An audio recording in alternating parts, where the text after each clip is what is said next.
Hello.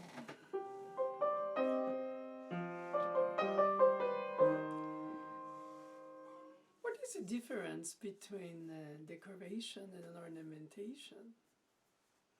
What is the purpose of an ornamentation? Embellishment, punctuation, enhancement through accentuation, or all of the above, and perhaps if not, where and when and which? The discretion.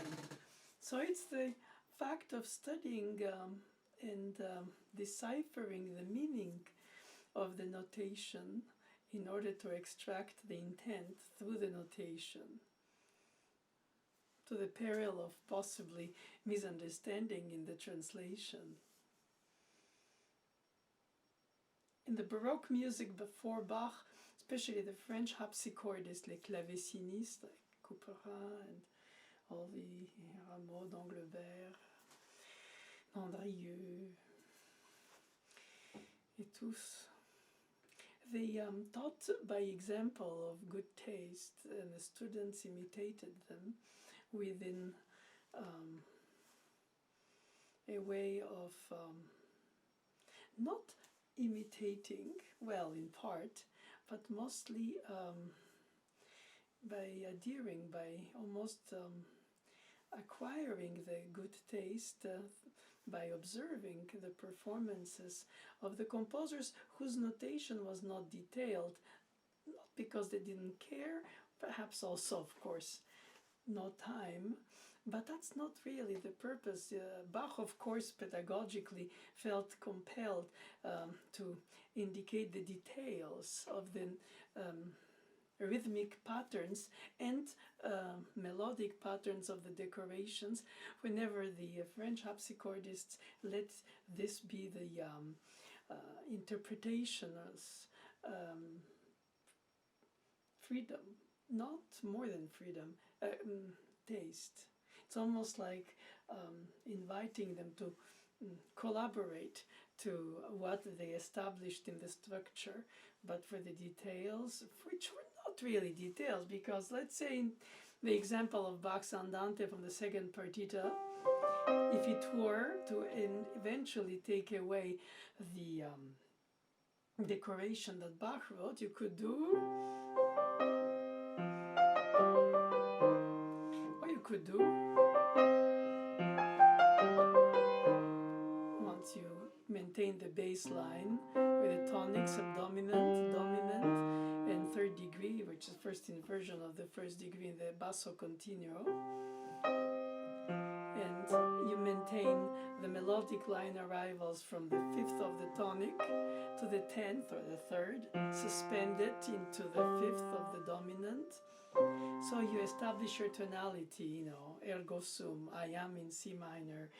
But then inside the groupments of notes between the leap melodic of the melodic ascending sixth in the melodic line, you could have gone all above in the octave, in which case then you lesser the importance of the melodic leap of the sixth, which perhaps not audacious to our ears today, but it was disjointed. In other words, anything beyond step motion was a gesture that had a rhetoric meaning and therefore eloquence if it was down or up, if it was minor or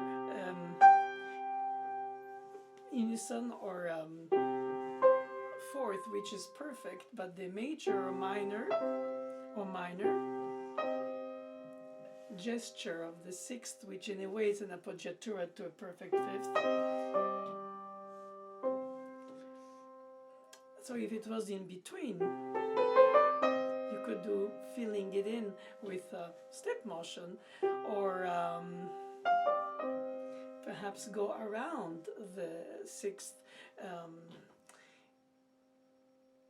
And in the case, Bach's notation gives us the intention of what he wanted to do, which is preserve the beauty of the meaning, rather, of the leap of the sixth by just doing a little bit of passing tones from the tonic onwards. But between the fifth and the tonic, he doesn't do passing tones. Of course, in minor, as Bach chose to write this partita, you could have had, which you do in many cases, the melodic descending or so-called natural, or the melodic ascending, which is half major in the top tetrachord. Or you could have semitones with the neighboring tones for the leading tone and the dominant with the upper and the bottom note. Of course, at that point, if you do it tighter, it becomes an ornament.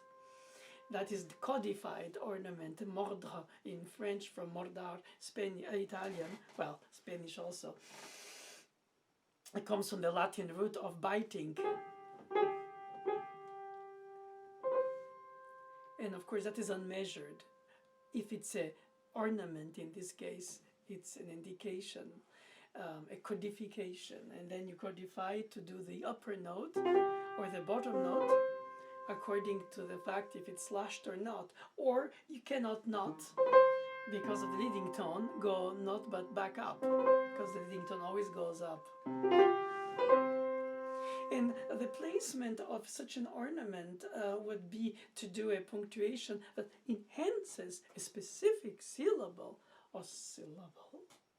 The way you speak, you express yourself towards putting meaning into a certain part of the word.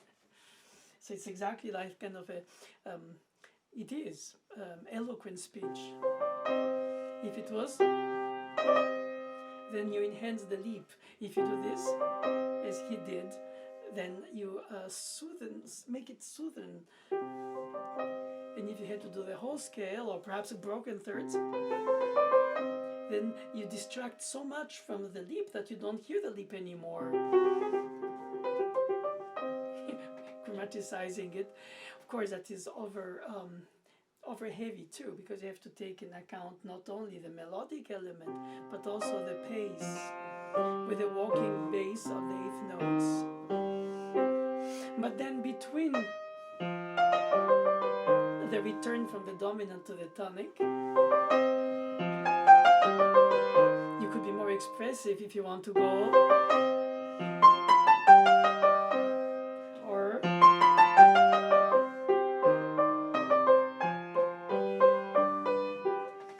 does it mean that all the decorations are interchangeable? Yes, actually. Except that it was frozen by Bach's pedagogical desire to write down the details, and therefore to teach us his good taste of how to organize. You know, it is always the question about the composer's choice, where to do simple, where to do complicated. You cannot second guess. You can imagine, you can study and learn in order to sort of integrate the patterns and guess what he would do if he had an unfinished piece, in which case you wouldn't so much doubt. You'll say, oh, in most cases he did. And then you would assume that's what you should be doing every time such a harmonization and such a melodic pattern occurs. But that's why he wrote the inventions, which he thought not to be played as written for his students and children and both, but in order to be inventio, from the Latin for imagining or creating. And therefore he wrote down everything that you were supposed to play.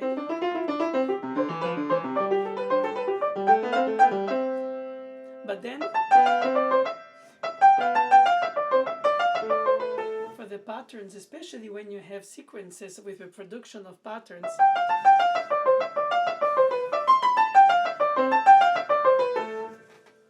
he was encouraging this creativity. Is it improvised or written? Most likely a bit of both.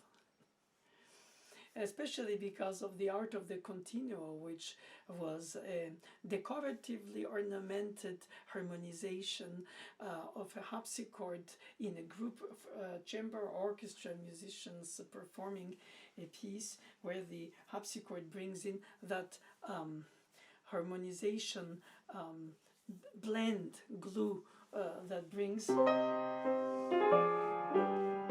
That's what you would do in the very same pattern of this aria, the andante of the Sinfonia. The harmonization, or you could do. Of course, the harpsichord blending, you don't hear the decorations as much when other instruments play. In German, it sounds like terribly sang aria of a Bach cantata. But in any case, when you play the two-voice version of this invention-like writing, your left hand is the continuo. There is no middle hand for the harmonization. It's hinted by the melodization. And in a way, the patterns of the accompaniment are very simple. The passing tones and mostly the bass tones, dominants and tonic subdominants, and the 6th degree. Of course, they're the roots. Harmonic and melodized harmonic bass, like a motion. It's not just on the root positions, obviously. And therefore, inside the melodic hand, you have these decorative patterns, which in fact are also constitutive of the harmonization. If you put pedal, you obtain your chord. You obtain a subdominant, the dominant. So if you overhold a few, you obtain the harmonization by accumulation of the decorative patterns which are suggested in the writing, which are not meant to be held. But you know, with acoustics, resonance, harpsichords in castles or in churches, you had a resonance even if it was a short decay, but rich in harmonics of the plucked harpsichord. So it wasn't so dry as the dampers of the modern piano do it today, unless you want to overhold finger pedal style.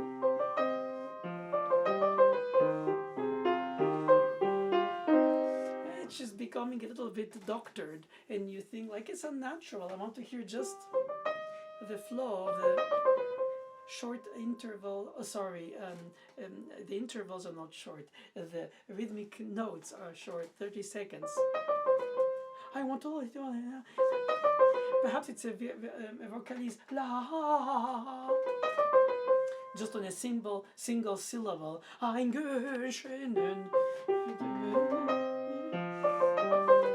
In that sense, the legato of the right hand has to be more connected for the imitation that it does on the keyboard instrument, whichever it is. Of course, the piano is more hammer and the harpsichord is more plucked, but it's still imitation of singing. And that imitation of singing, compared to this independent, almost neutral harmonic bass melodic moves, if you start exercising an expression that leads to tensions and releases between the dominant and do even a little bit of expressive dynamic hairpins,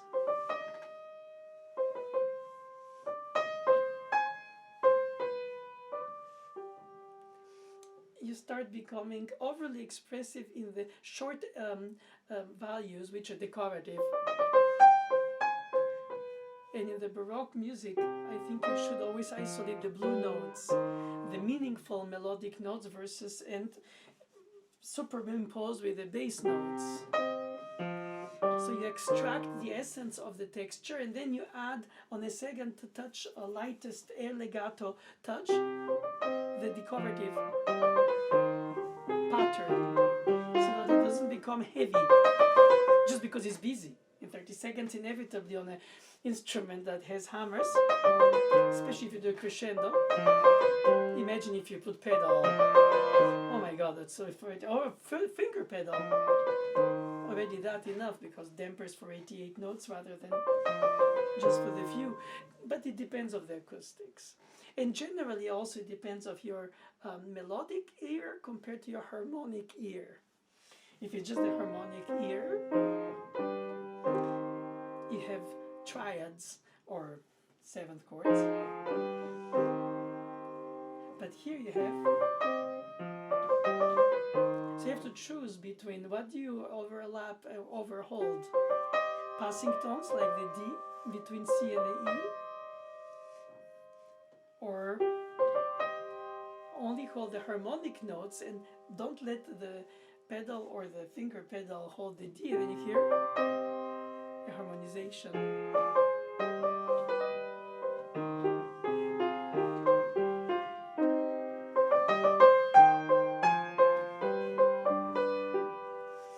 But that is not natural. It sounds like you're trying to harmonize the melodic line, taking off the patterns of the passing tones, which creates dissonances by the virtue of there being major or minor seconds, and privileging the thirds.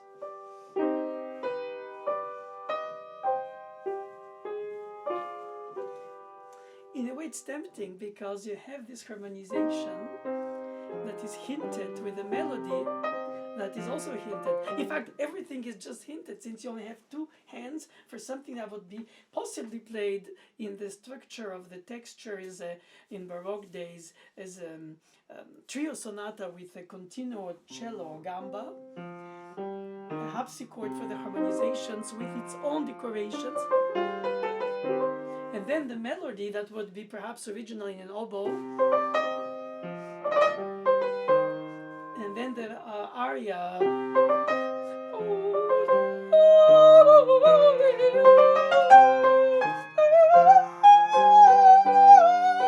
In so many arias, he does this imitation between voice and oboe. It's a soprano oboe. Then, of course, harpsichord for the continual harmonization with decorations, but blending and melting in the texture with, so to say, with the cello or the gamba playing the melodic bass proper. So in fact, in the trio sonata, you have 4 people. In the organ trio sonatas, you have the different manuals, of course, and the pedals. So you have really 3 voices. So of course, on the homogenized blending piano resonance sound that has only the piano sound, you cannot make different colors. But then it's a question about choosing how to settle all these important notes with a slight more important touch, as if you highlight them but discreetly, and then you play lighter touch but still meaningfully connecting what is their purpose, the passing tones. If you do too staccato, you distract from the pattern of going from the G to the E flat. If the staccato is too distracting, it's only a passing tone, so you should make it air legato or almost blend. So you can hear, or at least hinted, suggested, so that you can bring out in a sort of a 3D phrasing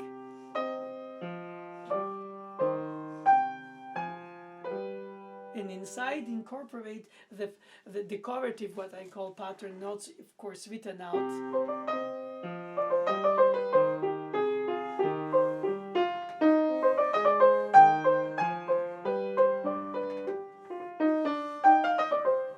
So the question is, how much if you do? Because if it's too much, it becomes accent. Purposely demonstrated with exaggeration. But it could be just tenutos rather than accent.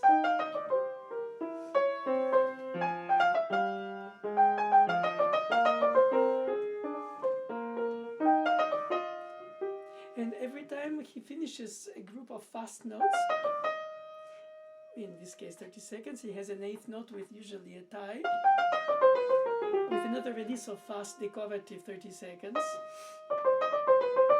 And this kind of ties of each arrival point into the next release of fast notes, it's a run-on sentence. It's almost like as if he's breathless. That's often the case for oboe parts or voice parts. They have to find somewhere to breathe, of course, except in the middle of a word in the lyrics. And so it's very tricky to find a way to give it not only a phrasing, in that sense, a punctuation with an aim and an arrival point and a departure and then a next sentence. And you don't want to do too much of that chopping, because you can say, okay, first ending is here, then 2, 3, 4 in the groups of 3. of 4 starting on the second, and then arriving on the dominant after the first, ended on the tonic on the first inversion.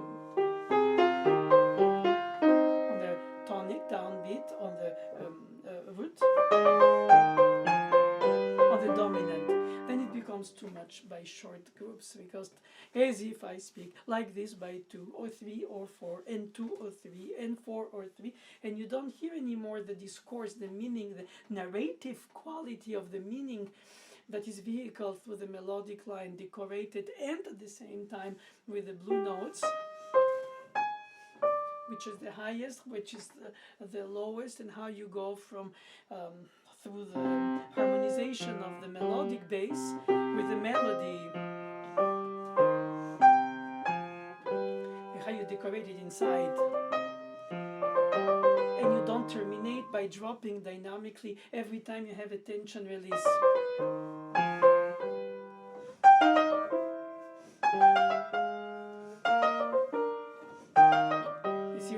Of course, that's purposely demonstrated so short, but or so often by short droppings, and then risings and droppings and risings and droppings, and it becomes just too wavy and too predictable. That's the key word for the Baroque, not to be predictable.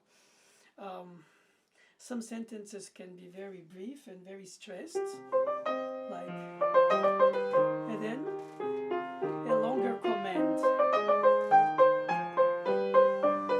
Because it's a dominant, you wouldn't diminish, because you continue to the tonic, which becomes 5 of 4, then you go to subdominant, and then 5 of 3 into E flat in a sequence, and then 6, which goes to 5, 6, 4, and then second degree flat, first inversion, that is of course Neapolitan, to darken the colorization, harmonic colorization. And then 5,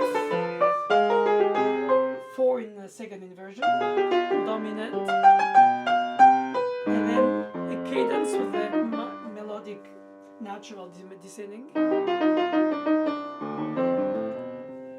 So in a sense, you would say this is the first real punctuation where you have time to stop, breathe, and say, I'm going to go now relative major or somewhere else.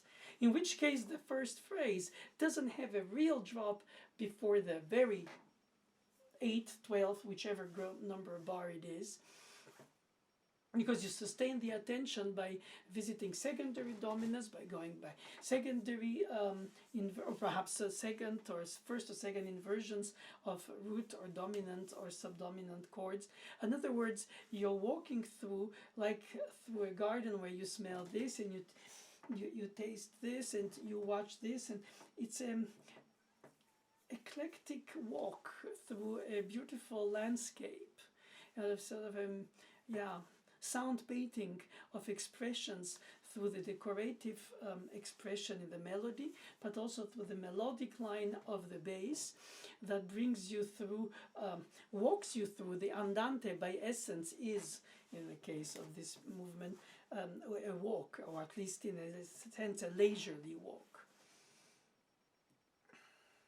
The tempo, of course, matters, because you can define adagio to be slower, which means at ease, adagio originally in 2 words, or andante, which would be in fact walking. So in a way, adagio would be an andante where you stop, take your time, so you subdivide. And andante would be some kind of a leisurely moderato.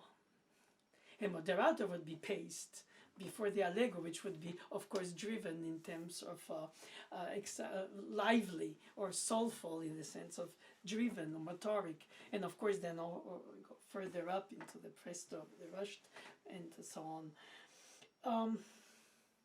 Of course, those indications from Italian come from opera rehearsals, and then in 1820s, when Melzel marketed the metronome in Vienna, he chose to put these nomenclatures from the usual Italian tempi indications, which are indicative of moods more than of specific tempos, since the metronome by essence is the one that firstly brings how many beats per minute you get for the tempo, and so you lock it in by an objective factor. And then, of course, you define as certain as Meltzer defined on his conic triangular-looking metronome with a pendulum, which areas of the groupments of beats a minute would be which tempi. And then the mood becomes a precision, but it still becomes a precision because of the amount of beats. But if you put andante with an amount of beats for moderato, well, who defines where the one starts, where the other starts? It's very subtle, and it's, of course, very personal, and could have been another way. And before that, of course, because Bach didn't have a metronome, we only have other examples from instruments like oboe, for instance, or aria with soprano, and the bowing and the bow shape of the string instruments of the Baroque days that we know about, which tempi they played according to how the instruments responded to the playing. So we know by experience what tempi they took. Of course, then you cannot transpose it as it is on a modern piano, because in a way it says, you're saying, I'm going to transport, literally, an original meaning on a different instrument, and then I have to bring the same feel. But of course it won't be the same feel, because you have to build your own ecosystem on the modern piano that corresponds to the meaning of the piece. That's probably the key word. What is the meaning of the piece? So reading and guessing the intentions and extracting the essential notes for the melodic drawing and for the harmonic melodic bass line motion, then you create a three-dimensional interpretation of what you bring out on the piano, like shadows and lights, and you sort of bring your cultivated understanding to the listener of the narrative storytelling that you received on the score. And that can be inevitably customized by your own taste. And after all, that's what you're doing. Even if the text was here before and will be there after us, we pass through it and we respond to what it means to us. And we can evolve in what we understand it means to us, regardless on which instrument we play it.